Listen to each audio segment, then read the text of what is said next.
You're walking on a very tenuous line, a very thin line between life and death. And if something goes bad, you're dead.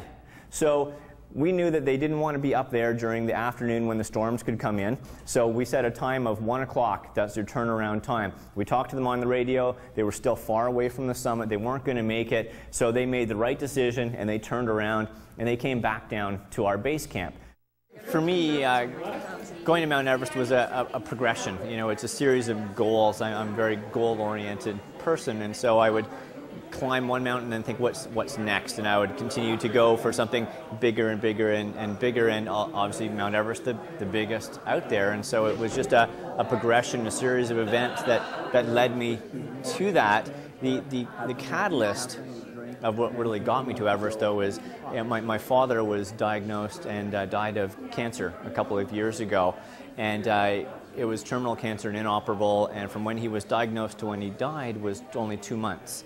And so for me, it really helped me to, or really reminded me of how fragile life is. I was then diagnosed with cancer shortly thereafter, had a couple of surgeries, and everything is good now, but it, again, really intensified that desire to make the most out of life. And I figured if I want to climb Mount Everest, now's the time to do it. And so I set that goal and made it happen. So I knew if I worked on him a little bit, I could convince him. And surprisingly enough, it was actually his wife, who one day they were sitting there having dinner, and she said, you know, I think it'd be good for you to go to Mount Everest. I think he emailed me about 30 seconds later. And he said, here's my money, I'm giving it to you now so she can't take it back. And so Angus really started the ball rolling, but we needed more people. 2 people was not enough to climb Mount Everest from a financial standpoint and just from a workload standpoint, so we needed to get other people. There were challenges of illness, people getting sick on the trek in and having to support those team members to make it to base camp.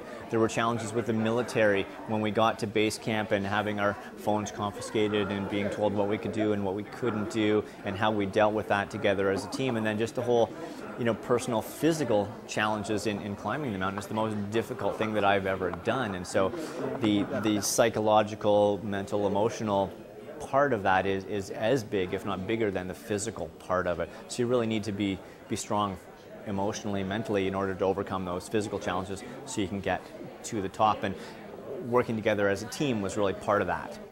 You're at the same altitude that jetliners, commercial jetliners, fly at. Bringing my experiences on Everest into the world, the work world, as far as the presentations that I do, the training that I do, was a very natural fit. The base camp of Mount Everest is a great laboratory for examining leadership and teamwork, and you can really see very clearly the teams that are working well and the teams that aren't working well. You can see how leadership has an impact on those teams' performance and their ultimate success. It's a very black and white world. You can really see the cause and effect relationship, whereas back in the business world, we can't always see that cause and effect relationship. It's muddied by all kinds of different factors. So for me, it really clarified the power of leadership, the power of teamwork, and Everest just made it a really easy and interesting story to tell.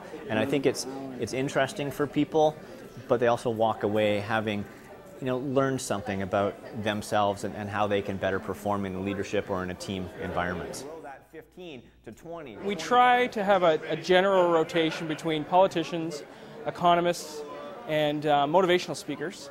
And we thought this year, especially considering the economy, we didn't want to bring in an economist to tell us what they didn't know that they should have told us a year ago. We didn't want to bring in another politician because we've had them 3 years in a row. So we wanted to bring someone in that would kind of get the crowd a little fired up. They found Scott to be very energetic. We've had great feedback, so we're really pleased that we invited him.